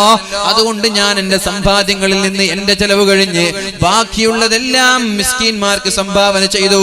ചെയ്യാനുള്ള കാരണം വമാ ഇൻദകും യൻഫദ് മാ ഇൻദകും യൻഫദ് വമാ ഇൻദല്ലാഹി ബാഖ്. നിങ്ങൾ പിടിച്ചു വെച്ചതെല്ലാം തീർന്നു പോകുമെന്നുള്ള ആയത്താണ്. നമ്മുടെ അക്കൗണ്ടിലുള്ളതെല്ലാം തീർന്നു പോവേണ്ടതാണ്. വമാ ഇൻദല്ലാഹി ബാഖ്. അല്ലാഹുവിന് കൊടുത്തത് ബാക്കിയാകുമെന്നുള്ള പ്രതീക്ഷയോടെ എല്ലാം ഞാൻ ചെലവഴിച്ചു എന്ന് മഹാനായ ഹാത്തിമുൽ അസ്സം റളിയല്ലാഹു അൻഹു. നാലാമത്തെ കാര്യം എന്താണ്? ഇന്നി റഅയ്തു ബഅലൽ ഖൽഖി. ജനങ്ങളിൽ ചില ആളുകളെ കാണാനിടയായി. യളുന്നു, അവർ വിചാരിക്കുന്നുണ്ട്, അന്ന ശറഫഹു വഇസ്സഹു ഫീ കസറത്തിൽ അഖ്വാം വൽ അശാഇരി ഫഅതസ്സു ബിഹിം. ചില ആളുകൾ വിചാരിച്ചു അഭിമാനം എന്ന് പറയുന്നത് ഒരുപാട് കുടുംബക്കാരുണ്ടാവലാണ്. ഒരു തറവാട്ടാർ, അത് അഭിമാനം എന്ന് കുറച്ച് ആള് വിചാരിച്ചു. ഞങ്ങൾ ഇന്നാലിന്ന തറവാട്ടുകാരാണ്, ഞങ്ങൾ ഇന്നാലിന്ന കുടുംബക്കാരാണെന്ന് പറഞ്ഞു നടന്നു. ചില ആളുകൾ വിചാരിച്ചു പൈസയാണ് അഭിമാനമെന്ന്. എനിക്കിത്ര സ്വത്തുണ്ട് എന്ന് പറഞ്ഞ്, എനിക്ക് അവിടെ ഹോട്ടലുണ്ട് എന്ന് പറഞ്ഞ്, എനിക്കിത്ര മുതലുണ്ട് എന്ന് പറഞ്ഞിട്ടാണ് ചില ആളുകൾ അഭിമാനം നടിച്ചത്. മറ്റു ചില ആളുകൾ പറയുന്നത് സ്ഥാനമാനങ്ങളാണ്. ഞാൻ ഇന്നാലിന്ന പ്രസിഡന്റാണ്, ഇന്നാലിന്ന സെക്രട്ടറിയാണ്, ഇന്നാലിന്ന MLA ആണ്, MP ആണ് എന്നിങ്ങനെ ഓരോ ആളുകൾ വിചാരിച്ചത്. ചില ആളുകൾ വിചാരിച്ചത് സ്ഥാനമാനങ്ങൾ കൊണ്ടെല്ലാമായി എന്ന്, ചില ആളുകൾ വിചാരിച്ചത് സമ്പത്ത് കൊണ്ടെല്ലാം എല്ലാമായി എന്ന്. ചില ആളുകൾ വിചാരിച്ചത് തറവാട് കൊണ്ട് എല്ലാമായി എന്ന്. പക്ഷേ ഞാൻ ഓർത്തത് അല്ലാഹുവിന്റെ പരിശുദ്ധമായ ഖുർആനിന്റെ ആയത്താണ്. ഇന്ന അക്രമകും ഇൻദല്ലാഹി അത്ഖാകും. ഇന്ന അക്രമകും ഇൻദല്ലാഹി അത്ഖാകും. നിങ്ങളിൽ ഉന്നതൻ ആരാണ്? നിങ്ങളിൽ ഉന്നതൻ ആരാണ്? സമ്പത്തുള്ളവനല്ല, സ്ഥാനമാനങ്ങളുള്ളവനല്ല, ഒരുപാട് വലിയ കുടുംബങ്ങളിൽ പിറന്നവനല്ല. ഇന്ന അക്രമകും ഇൻദല്ലാഹി അത്ഖാകും. നിങ്ങളിൽ ഏറ്റവും ഉന്നതൻ തഖ്വയുള്ളവനാണ്. മുത്തഖി ആരാ? മുത്തഖി അവനാണ് ഈ കൂട്ടത്തിൽ ഏറ്റവും നല്ല ആൾ. നബി തങ്ങൾ പറഞ്ഞില്ലയോ, അല്ലാഹുവിന്റെ ഹബീബായ മുഹമ്മദുർ റസൂലുള്ളാഹ്. ഓർക്കം വരുന്നുണ്ടോ? ഓർക്ക. അഷ്ഹദു അല്ലാ ഇലാഹ, ഒന്നുണ്ടോളി, അഷ്ഹദു അല്ലാ ഇലാഹ ഇല്ലല്ലാഹ് അസ്അലുകൽ ജന്നത വഅഊദു ബിക മിനൻ നാർ.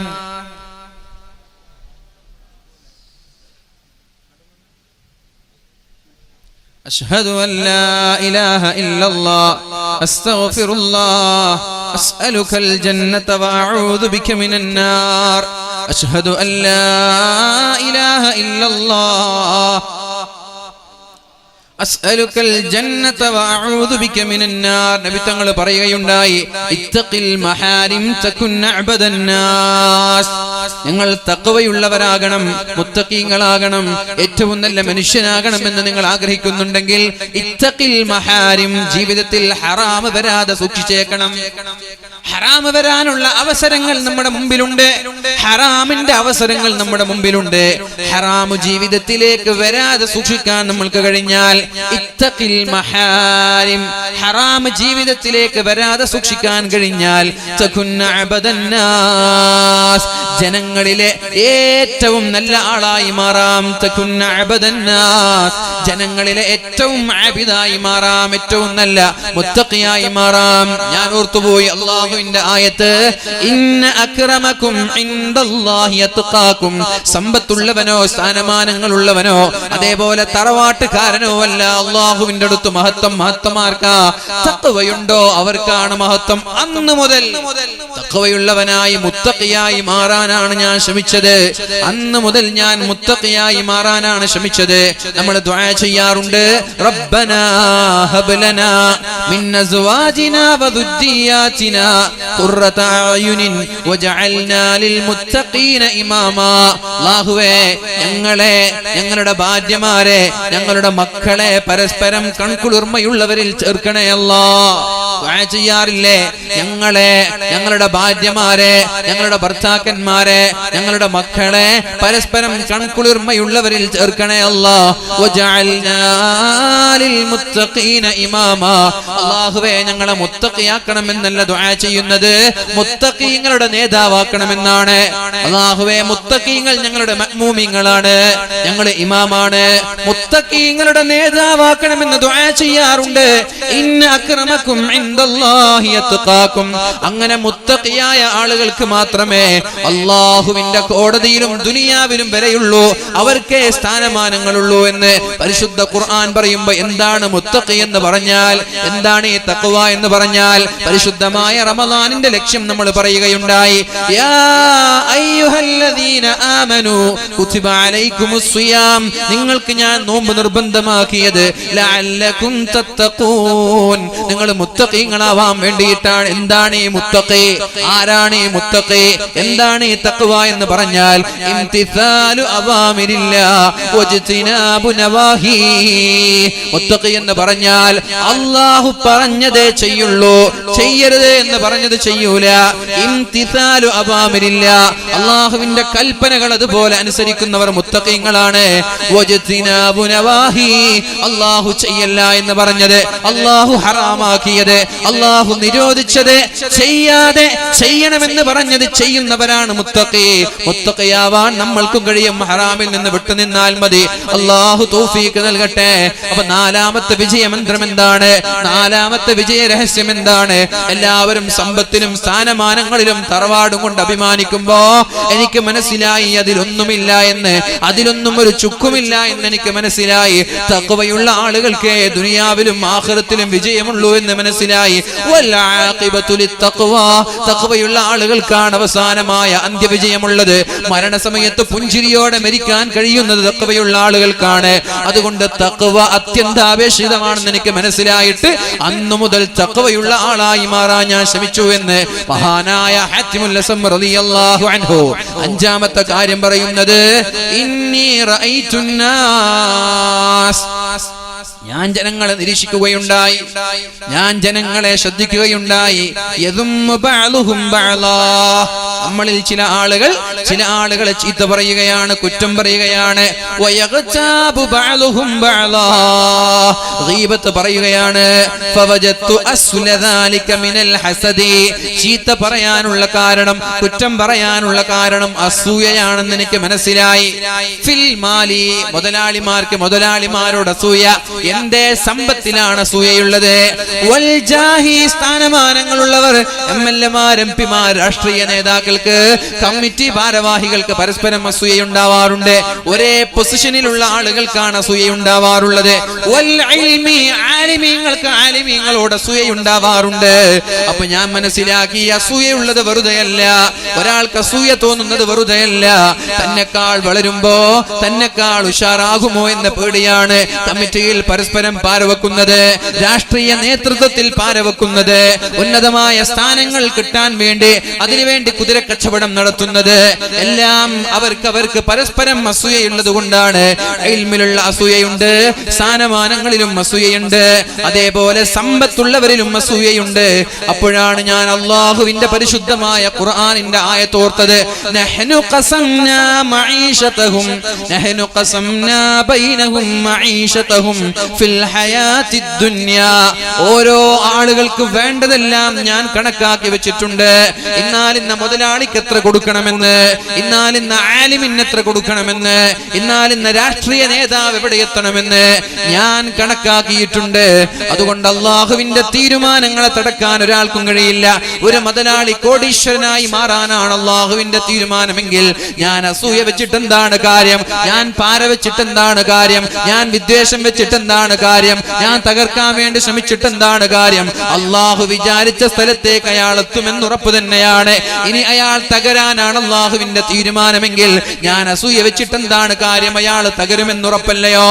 ഒരു സ്ഥാനത്തുള്ള ഒരു രാഷ്ട്രീയ നേതാവ് ഒരു മുഖ്യമന്ത്രിയാവേണ്ടവനാണ്, ഒരു മന്ത്രിയാവേണ്ടവനാണ്, MLA ആവേണ്ടവനാണ്.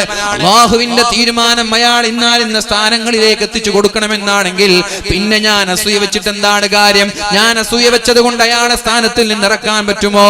ഞാൻ പാര വെച്ചത് കൊണ്ട് അയാളെ സ്ഥാനത്തിൽ നിന്നിറക്കാൻ പറ്റുമോ? ഞാൻ അയാളോട് വിദ്വേഷം വെച്ചത് കൊണ്ട് അയാളെ ആ സ്ഥാനത്തിൽ നിന്നിറക്കി വിടാൻ കഴിയില്ലല്ലോ. ഇത് അള്ളാഹുവിന്റെ തീരുമാനമല്ലേ?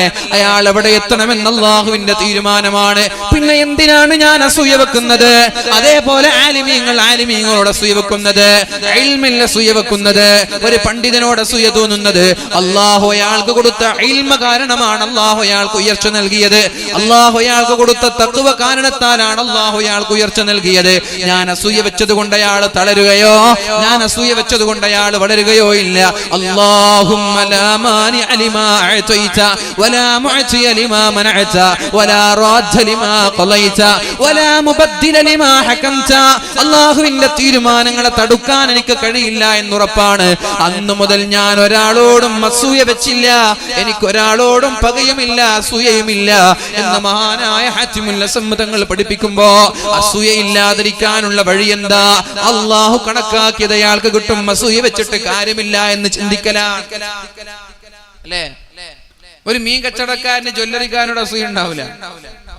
ഉണ്ടാവോ? ഈ മാർക്കറ്റിൽ മീൻ വെക്കുന്നവൻ അപ്പുറത്തുള്ള ജ്വല്ലറിക്കാരനെ നോക്കിയിട്ട് അസൂയ ഉണ്ടാവില്ല. അത് വേറെ കാറ്റഗറിയാണ്. ഇവൻ അസൂയ വെക്കുന്നതും പാര വെക്കുന്ന അപ്പുറത്തുള്ള മീൻ വിൽക്കുന്ന ആളോടാ.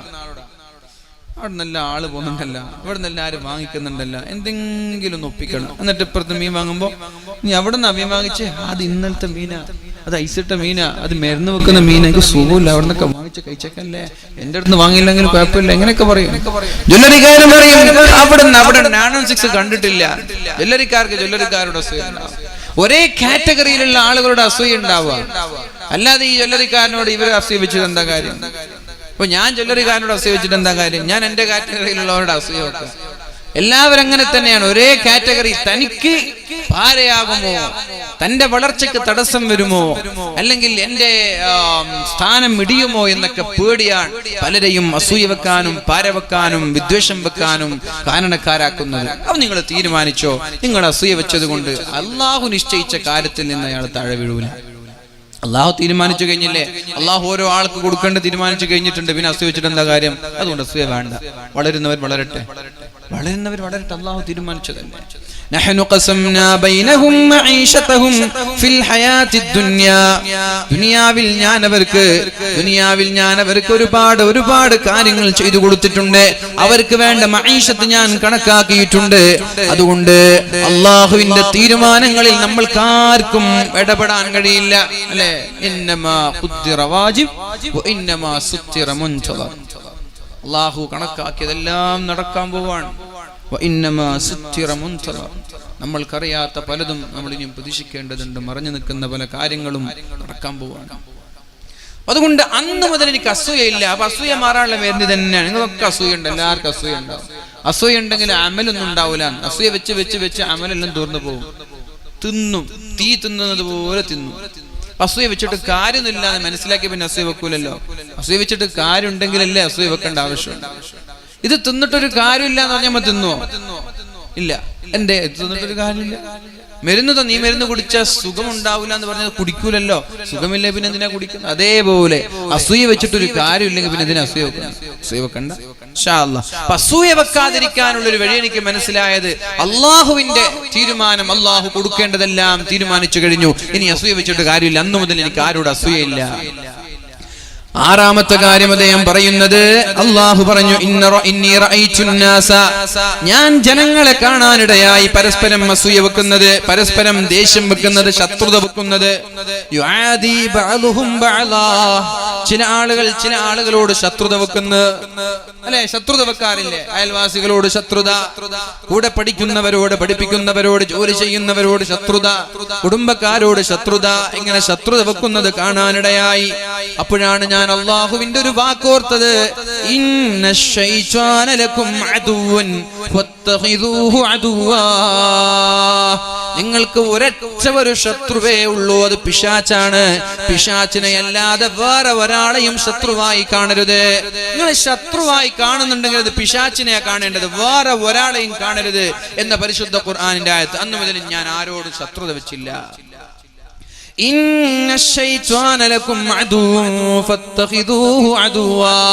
നമ്മൾക്കാകെയുള്ള ശത്രു പിശാചാണ്. പിശാചിനോടല്ലാതെ വേറെ ഒരാളോടും ശത്രുത വെക്കാൻ പാടില്ല. ശത്രുത അരുത്, ശത്രുത ചെയ്യരുത്, ശത്രുത വേണ്ട. പിശാചിനോട് മാത്രമേ ശത്രുത വെക്കാൻ പാടുള്ളൂ. അന്നു മുതൽ ഞാൻ ഒരാളോടും ശത്രുത വെച്ചില്ല, എനിക്കാരോടും ചൊടിയില്ല. ഈ ആയത്താണ് അതിന് കാരണമായത്. ഈ ആയത്താണ് അതിന് വേണ്ടി എന്നെ പ്രോത്സാഹിപ്പിച്ചത്. അതുകൊണ്ട് ഇവിടെ കൂടിയിരിക്കുന്ന ആളുകളോടൊക്കെ പറയാനുള്ളത്, നമ്മൾക്ക് ശത്രുവാവേണ്ടത് പിശാചാണ്. വേറെ ഒരാളെയും ശത്രുവായി കാണുന്നത് അള്ളാഹുവിന് ഇഷ്ടമല്ല. നമ്മൾ മറ്റൊരാളെ ശത്രുവായി കണ്ടാൽ അള്ളാഹു നമ്മയും ശത്രുവായി കാണും. അള്ളാഹുവിന്റെ സ്വഭാവം സിദ്ധിക്കാൻ അള്ളാഹു പറയുന്നുണ്ട്. അള്ളാഹു മാപ്പ് നൽകുന്നവനാണ്, വിട്ടുവീഴ്ച ചെയ്യുന്നവനാണ്. ആ ഒരു സ്വഭാവത്തിലേക്ക് നമ്മളും മാറേണ്ടതുണ്ട്. അള്ളാഹു തൗഫീഖ് നൽകട്ടെ. ഏഴാമത്തെ കാര്യം പറഞ്ഞത്, ഇന്നി റഅയ്തു കുല്ല അഹദിൻ യസ്ആ ബിജിദ്ദിൻ. ആളുകളെല്ലാം വിശ്രമമില്ലാതെ ഓടിച്ചാടി നടക്കുന്നത് കാണാനിടയായി. എന്തിന്? ഭക്ഷണമുണ്ടാക്കാൻ, മക്കൾക്ക് വേണ്ടി, ഭാര്യയ്ക്ക് വേണ്ടി, കുടുംബത്തിന് വേണ്ടി വിശ്രമമില്ലാതെ അഹോരാത്രം കഠിനാധ്വാനം ചെയ്ത് പൈസ ഉണ്ടാക്കാൻ വേണ്ടി പ്രയാസപ്പെടുന്ന ഒരുപാട് ആളുകൾ എനിക്ക് കാണാനിടയായി. അങ്ങനെ ശുഭത്തിൽ നിന്ന് ഹറാം ഏത് ഹലാൽ ഏത് എന്നറിയാതെ ഹറാമിൽ നിന്നും ഹലാലിൽ നിന്നും സമ്പാദിക്കുന്നുണ്ട്. നിസ്കാരങ്ങൾ ഖദാ ആവാറുണ്ട്, ഖുർആൻ ഓതാൻ സമയം ലഭിക്കാറില്ല, പരസ്പരം പലരെയും ചൊടിക്കേണ്ടി വരുന്നുണ്ട്, പലരോടും മോശമായി പെരുമാറേണ്ടി വരുന്നുണ്ട്. ഈ സമ്പത്തുണ്ടാക്കാനുള്ള നെട്ടോട്ടത്തിനിടയിൽ പല പ്രശ്നങ്ങളും ഉണ്ടാവാറുണ്ട്. അങ്ങനെ ആളുകളെ ചൊടിപ്പിച്ച് പിണക്കമുണ്ടാക്കി ഹറാം സമ്പാദിച്ച് ശുഭത്തിന്റെ മുതൽ സമ്പാദിച്ച് നിസ്കാരം ഖളായി ഖുർആനുമായി ദീനുമായി യാതൊരു ബന്ധമില്ലാതെ ഒരുപാട് കഷ്ടപ്പെട്ട സമ്പത്ത് ഒരുമിച്ച് കൂട്ടുന്ന ആളുകളെ കാണുമ്പോഴാണ് ഞാൻ അള്ളാഹുവിന്റെ പരിശുദ്ധമായ ഖുർആനിന്റെ ആയത്തോർത്തത്. വമാ മിൻ ദാബത്തിൻ ഫിൽ അർള് ഇല്ലാ അലല്ലാഹി റിസ്ഖുഹാ. അല്ലാഹു ദുനിയാവിൽ ആരെയെല്ലാം ജീവിപ്പിച്ചിട്ടുണ്ടോ, ആരെയെല്ലാം അല്ലാഹു സൃഷ്ടിച്ചിട്ടുണ്ടോ, അവർക്കെല്ലാവർക്കും അല്ലാഹു തആല റിസ്ക് കണക്കാക്കിയിട്ടുണ്ട് എന്നുള്ള അല്ലാഹുവിന്റെ പരിശുദ്ധ ഖുർആനിന്റെ ആയത്താണ് ദുനിയാവിന്റെ പിന്നാലെ പോവാതിരിക്കാൻ എന്നെ പ്രേരിപ്പിച്ചത്. എനിക്ക് അല്ലാഹു കൽപ്പിച്ചത് അല്ലാഹു എനിക്ക് തരുക തന്നെ ചെയ്യും. എനിക്ക് അല്ലാഹു നിശ്ചയിച്ചത് എനിക്ക് അല്ലാഹു തരുക തന്നെ ചെയ്യും. നിസ്കാരം ഖളാ ആക്കിയിട്ട് പരിശുദ്ധ ഖുർആൻ ഓതാതെ മറ്റുള്ളവന്റെ സമ്പത്ത് അപഹരിച്ച് മറ്റുള്ളവന്റെ സമ്പത്ത് മോഷ്ടിച്ച് ഹറാമായ പെണ്ണിലൂടെ വ്യഭിചാരത്തിലൂടെ കഞ്ചാവിലൂടെ അല്ലാഹു ഒരിക്കലും നിരോധിച്ച വഴിയിലൂടെ സമ്പാദിക്കാതെ ഹലാലായ വഴിയിലൂടെ സമ്പാദിച്ചാൽ മതി. ഏത് വഴിയിലൂടെ സമ്പാദിച്ചാലും അല്ലാഹു കണക്കാക്കിയതിൽ നിന്ന് ഒരു നാണയത്തൊട്ട് പോലും എനിക്ക് കൂടുതൽ കിട്ടൂല എന്നുറപ്പ് തന്നെയാണ്. ഒരു നാണയത്തൊട്ട് പോലും എനിക്ക് കിട്ടൂല എന്നുറപ്പ് തന്നെയാണ്.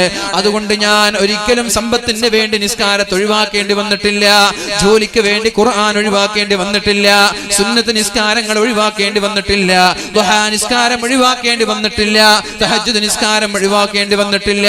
അതേപോലെ മറ്റുള്ളവർക്ക് പാരവെക്കേണ്ട അവസ്ഥ വന്നിട്ടില്ല. ഹറാം സമ്പാദിക്കേണ്ട കഞ്ചാവ് വിറ്റ് കാശുണ്ടാക്കുന്നവരുണ്ട്.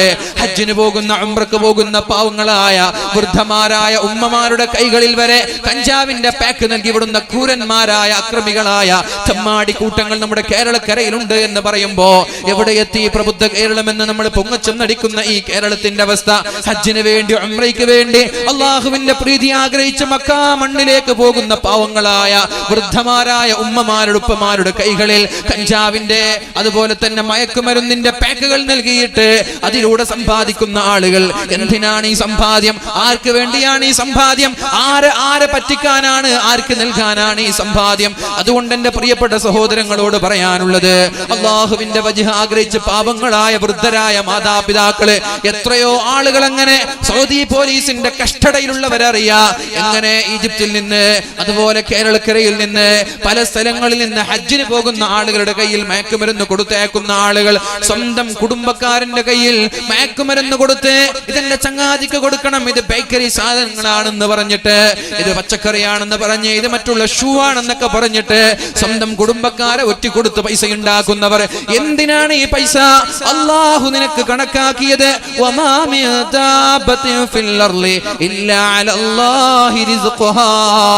നിനക്ക് വേണ്ടുന്ന റിസ്ക് അല്ലാഹു കണക്കാക്കിയിരിക്കെ എന്തിനാണ് ഹറാം സമ്പാദിക്കാൻ പോകുന്നത്?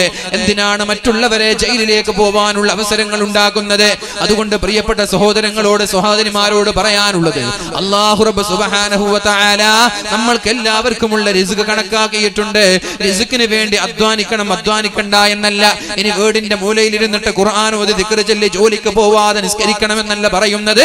നമ്മുടെ നിസ്കാരം കഴിഞ്ഞിട്ട്, സുന്നത്ത് നിസ്കാരം കഴിഞ്ഞിട്ട് പരിശുദ്ധ ഖുർആൻ പാരായണം ചെയ്തിട്ട് ആളുകളെ ദ്രോഹിക്കാതെ, ആളുകളെ വിഷമിപ്പിക്കാതെ, ആളുകളെ പ്രയാസപ്പെടുത്താതെ ഹലാലായ സമ്പാദ്യങ്ങൾ അധ്വാനിക്കാൻ കഴിഞ്ഞാൽ അത് അധ്വാനിച്ചോളി.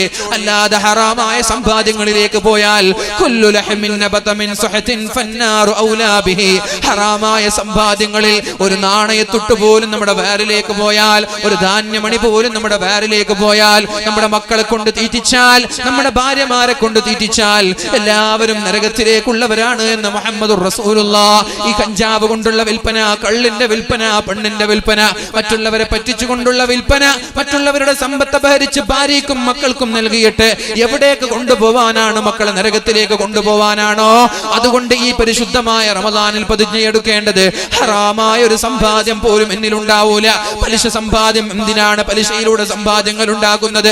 10 ലക്ഷം അവിടെ കൊടുത്തിട്ട് അതിന്റെ 2.5%, 5% ഒക്കെ പലിശയായി വാങ്ങുന്ന ആളുകളില്ലേ? പലിശ മുതലാളിമാരെ, നിങ്ങളോടും ചോദിക്കാനുള്ളത്, ഈ ഹറാമായ സമ്പാദ്യം മക്കൾക്ക് നൽകിയിട്ട് എല്ലാവരും ഒന്നിച്ച് നരകത്തിലേക്ക് പോകാനാണോ ഈ തയ്യാറെടുപ്പ്? അതുകൊണ്ട് ഈ പണിക്ക് നിൽക്കല്ല.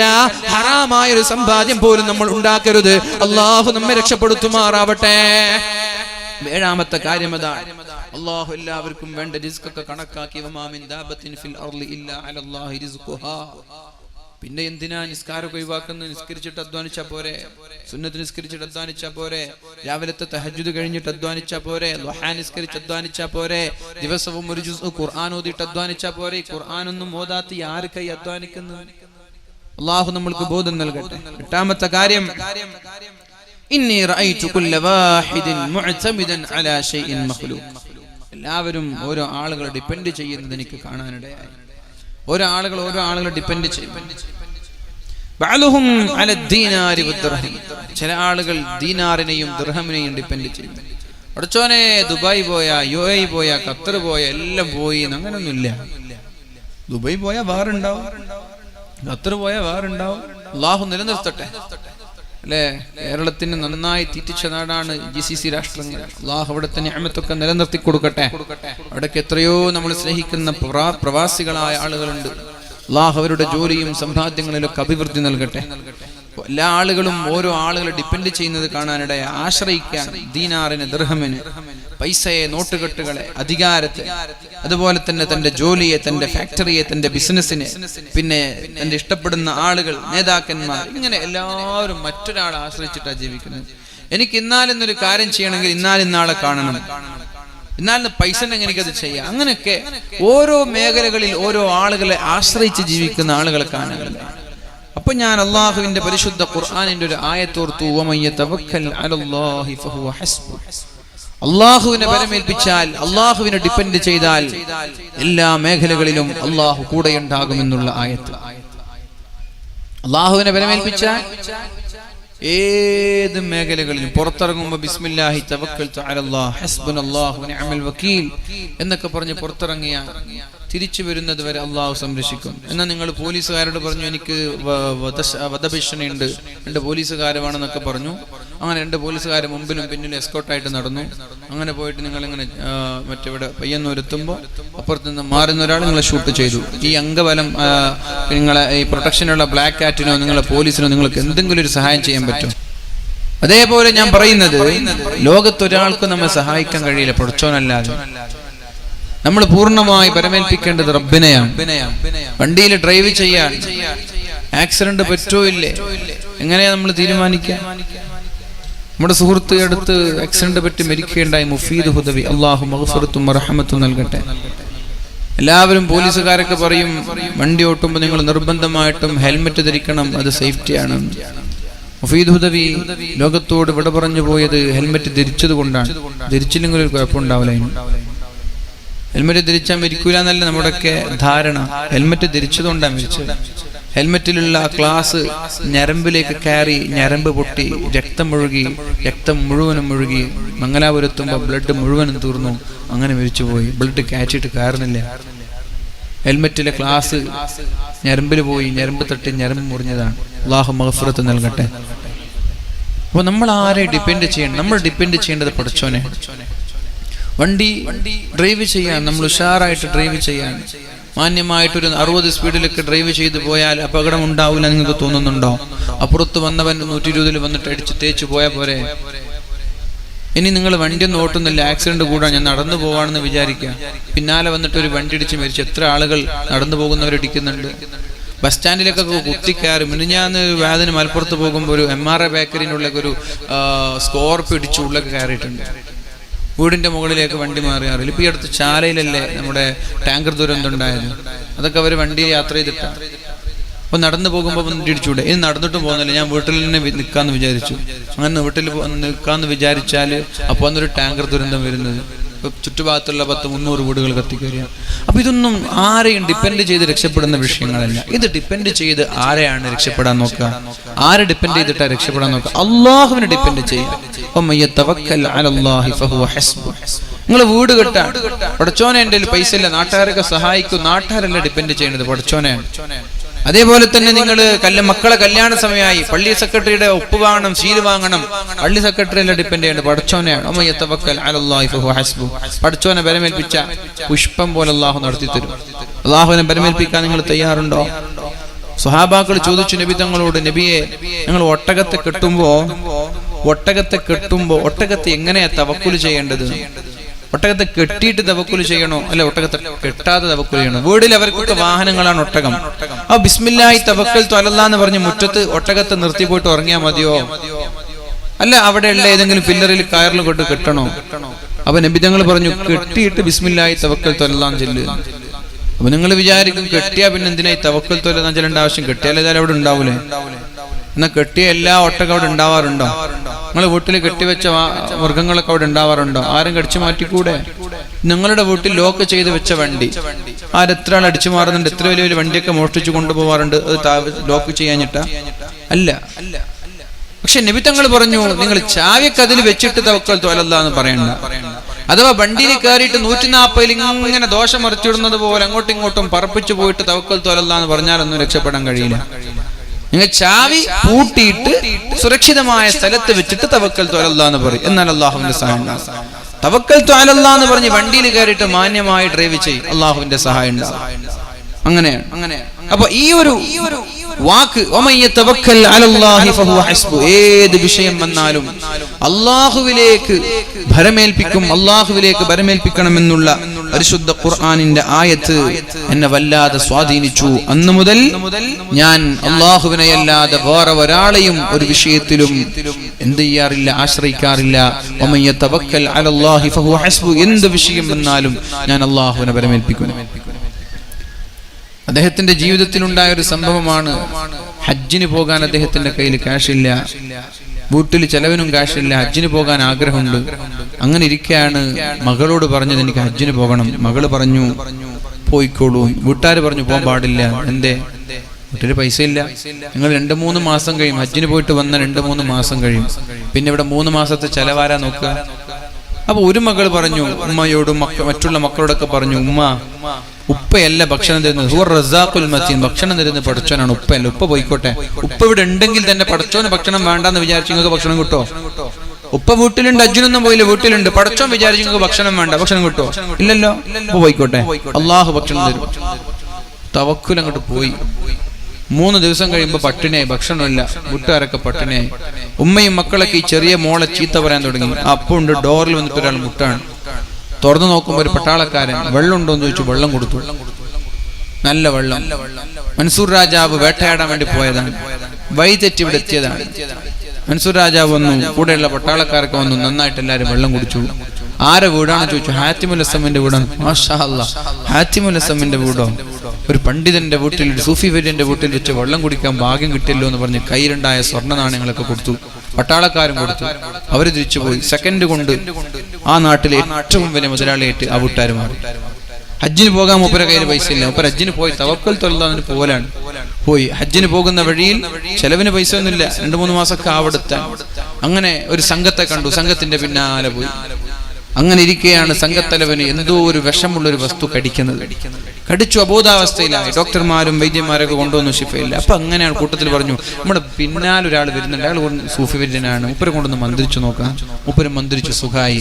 ആ സംഘത്തലവൻ പറഞ്ഞു, ഹജ്ജിന് പോയി തിരിച്ചു വരുന്നത് വരെയുള്ള ചെലവ് ഞാൻ ഏറ്റെടുത്തോളാം. എന്തായി? ഹജ്ജും കഴിഞ്ഞു, വീട്ടുകാരുടെ ചെലവും കഴിഞ്ഞു. എന്താ കാര്യം? ബിസ്മില്ലാഹി തവക്കൽതു അലല്ലാഹ്. ഏത് വിഷയങ്ങളുണ്ടായാലും മറ്റുള്ളവരെ ഡിപ്പെൻഡ് ചെയ്യാതെ പൂർണ്ണമായി അള്ളാഹുവിലേക്ക് പരമേൽപ്പിച്ച് ജീവിക്കുക. അള്ളാഹു തആല തൗഫീഖ് നൽകട്ടെ. ഞാൻ എൻ്റെ വാക്കുകൾ ഉപസംഹരിക്കുകയാണ്. 8 കാര്യങ്ങളാണ് ഇവിടെ പറഞ്ഞത്. ഒന്ന്, നമ്മുടെ ചങ്ങാതിമാരായി ഇവിടെ ദുനിയാവിലുള്ള ആളുകളെ കണക്കാക്കാതെ അമലുൻ സ്വാലിഹായ പ്രവർത്തനങ്ങളെ നമ്മൾ ചങ്ങാതിമാരായിട്ട് കൂടെ കൂട്ടുക. ഖുർആനും ദിക്റും സ്വലാത്തും നിസ്കാരവും നോമ്പുമെല്ലാം നമ്മുടെ ചങ്ങാതിമാരായി കൂടെ കൂട്ടിയാൽ ഖബറിൽ നമ്മൾക്ക് സന്തോഷിക്കാം. 2, ശരീരത്തിന്റെ വികാരങ്ങളെയെല്ലാം നമ്മൾ കീഴ്പ്പെടുത്തി അള്ളാഹു പറഞ്ഞതുപോലെ ശരീരത്തെ ഒതുക്കാൻ നമ്മൾ ശ്രമിക്കുക. ശരീരം പറയുന്നതിന് വിപരീതം പ്രവർത്തിച്ച് ശരീരത്തിന്റെ വൈകാരിക താല്പര്യങ്ങളെ വിലക്കി അള്ളാഹുവിന് അനുസരിക്കുന്ന അള്ളാഹുവിന് കീഴ്പ്പെടുന്ന രീതിയിലേക്ക് ശരീരത്തെ നമ്മൾ കീഴ്പ്പെടുത്തിയാൽ, ഒതുക്കി വെച്ചാൽ അവർക്ക് അള്ളാഹു നൽകുന്നത് സ്വർഗമാണ്. 3-ാമത്തെ കാര്യം പറഞ്ഞത്, നമ്മുടെ കയ്യിലുള്ളതെല്ലാം തീർന്നു പോകും, അള്ളാഹുവിന് കൊടുത്തതെല്ലാം ബാക്കിയാകും. നമ്മളും നമ്മുടെ ഭാര്യയുടെയും മക്കളുടെയൊക്കെ ചെലവെല്ലാം കഴിഞ്ഞ് ബാക്കി ഇങ്ങനെ അക്കൗണ്ടിലിട്ട് കയറ്റി വെക്കാതെ അത് നമ്മൾ പാവങ്ങളെ സഹായിക്കാൻ വേണ്ടി ഉപയോഗിച്ചാൽ, അതുകൊണ്ട് അള്ളാഹു നമ്മൾക്ക് കൊടുത്തതിന് പകരം ദുനിയാവിൽ തരികയും ആ കൊടുത്തതൊക്കെ നാളെ ആഖിറത്തിലേക്ക് ബാക്കിയാവുകയും ചെയ്യും. അള്ളാഹു തൗഫീഖ് ചെയ്യട്ടെ. 4-ാമത്തേത്, ജനങ്ങളൊക്കെ അഭിമാനമായി കണ്ടത് സമ്പത്തും സ്ഥാനമാനങ്ങളും സൗന്ദര്യവും കുടുംബസ്വത്തും കുടുംബവും തറവാടും ഒക്കെ ആയിരുന്നു. പക്ഷേ ഇന്ന അക്രമക്കും ഇൻദല്ലാഹി അത്ഖാക്കും, തഖ്വയില്ലാതെ ഒരാൾക്കും അഭിമാനമോ സ്ഥാനമോ ഇല്ല എന്ന് ഞാൻ മനസ്സിലാക്കി. മുത്തഖീങ്ങൾക്ക് മാത്രമേ ദുനിയാവിലും ആഖിറത്തിലും വിജയമുള്ളൂ. അന്ന് മുതൽ തഖ്വയിൽ അധിഷ്ഠിതമായി ജീവിക്കാൻ ഞാൻ തുടങ്ങി. അഞ്ചാമത്, എല്ലാവരും പരസ്പരം അസൂയ വെക്കുന്നത് കാണാനിടയായി. അസൂയയില്ലാത്ത ആളുകളില്ല. അസൂയ ഒന്നുകിൽ സ്ഥാനമാനത്തിലാണ്, അല്ലെങ്കിൽ സമ്പത്തിലാണ്, അല്ലെങ്കിൽ ഇൽമിലാണ്. അസൂയ വെക്കുന്നത് അവർ തകരാനാണ്. പക്ഷെ ഞാൻ മനസ്സിലാക്കി, അള്ളാഹു ഓരോ ആളുകൾക്കും കിട്ടേണ്ടത് നേരത്തെ തന്നെ കണക്കാക്കി വെച്ചിട്ടുണ്ട്. പിന്നെ ഞാൻ അസൂയ വെച്ചത് കൊണ്ട് അയാൾ തകരുകയോ ഉയരുകയോ ഒന്നുമില്ല. പിന്നെ ഞാൻ അസൂയ വെച്ചിട്ട് ഞാൻ തന്നെ തോൽക്കണം, എന്റെ തന്നെ അമലിന് ഇഷ്ടപ്പെടുമെന്നല്ലാതെ ഒരു കാര്യമില്ല. അന്ന് മുതൽ എനിക്ക് ഒരാളോടും അസൂയ തോന്നിയിട്ടില്ല. ഞാൻ അസൂയയെ എടുത്തു മാറ്റി എന്ന് മഹാനായ ഹാത്തിമുൽ അസ്സം റളിയല്ലാഹു അൻഹു. പിന്നെ പറയുന്നത്, ജനങ്ങൾ ശത്രുക്കളായി പലരെയും കാണുന്നത് ഞാൻ കാണാനിടയായി. ജനങ്ങൾ ശത്രുക്കളായി കാണാം. എന്നാലും നാളെന്റെ ശത്രുവാണ്. ഞാൻ ഓർത്തത് അള്ളാഹുവിന്റെ ഖുർആനിന്റെ ആയത്താണ്. അള്ളാഹു പറഞ്ഞത് പിശാചല്ലാതെ ഫഇന്ന ശൈത്താന ലക്കും അദുവ്, നമ്മുടെ ശത്രു പിശാച്ചാണ്, അവനെ മാത്രമേ ശത്രുവാക്കാൻ പാടുള്ളൂ. അന്ന് മുതൽ വേറെ ഒരാളെയും ഞാൻ ശത്രുവായിട്ട് കണ്ടില്ല. ഏഴാമതായി, വമാ മിൻ ദാബത്തിൻ ഫിൽ അർളി ഇല്ലാ അലല്ലാഹി റിസ്ഖുഹാ, ലോകത്തുള്ള എല്ലാവർക്കും അല്ലാഹു റിസ്ക് കണക്കാക്കിയിട്ടുണ്ട്. എനിക്ക് കിട്ടേണ്ട റിസ്ക് അല്ലാഹു കണക്കാക്കിയിട്ടുണ്ട്. അതുകൊണ്ട് ഞാൻ ഹറാമ് സമ്പാദിക്കാൻ പോയില്ല. എനിക്ക് അല്ലാഹു കണക്കാക്കിയിട്ടുണ്ട്. നിസ്കാരം ഖളാക്കി, ഖുർആൻ ഓതാതെ, സുന്നത്തില്ലാതെ ഞാൻ ദീന് മറന്നിട്ടൊരു ജോലിക്കും ഒരു സമ്പാദ്യത്തിനും ഞാൻ പോയില്ല. ദീനിന് പ്രാമുഖ്യം നൽകി. എന്റെ മുസീബത്ത് ദീനിന്റെ മുസീബത്തിനാണ് ഞാൻ പ്രാധാന്യം നൽകിയത്, ദുനിയാവിന്റെ മുസീബത്തിനല്ല. അതുകൊണ്ട് എനിക്ക് കിട്ടേണ്ടത് എന്തായാലും കിട്ടും. അതുപോലെ ഞാൻ നിസ്കാരവും ദീനും എല്ലാം കഴിഞ്ഞിട്ടേ ദുനിയാവിന് പ്രാധാന്യം നൽകിയിട്ടുള്ളൂ. എട്ടാമതായി പറഞ്ഞത്, ജനങ്ങളൊക്കെ പല ആളുകളെയും ഡിപ്പെൻഡ് ചെയ്യും. എനിക്ക് ഇന്നാലിന്ന നേതാവിന്റെ MLA കൂടെയാണ്, പോലീസിന്റെ കൂടെയാണ്, എൻ്റെ അടുത്ത് ഇഷ്ടം പോലെ പൈസ ഉണ്ട്, അല്ലെങ്കിൽ ഇന്നാലിന്ന ഓഫീസറിന്റെ കൂടെയാണ്, ഇങ്ങനെയൊക്കെ പറഞ്ഞിട്ട് പലരും പലരെയും ഡിപ്പെൻഡ് ചെയ്യുന്നത് ഞാൻ കാണാനിടയായി. പക്ഷേ അള്ളാഹുവിലേക്ക് ബരമേൽപ്പിച്ചവന്റെ കൂടെയാണ് വിജയം. ഏത് വിഷയത്തിലും പടച്ചോനെ ബരമേൽപ്പിച്ചാൽ അവന് വിജയിക്കാം, അവൻ അള്ളാഹുവിന്റെ സഹായമുണ്ട് എന്ന ആയത്ത്, വമൻ യതവക്കൽ അലല്ലാഹി ഫഹുവ ഹസ്ബു. അന്ന് മുതൽ ഞാൻ എല്ലാ വിഷയങ്ങളിലും അള്ളാഹുവിനെ ബരമേൽപ്പിക്കുമെന്ന് പറഞ്ഞു.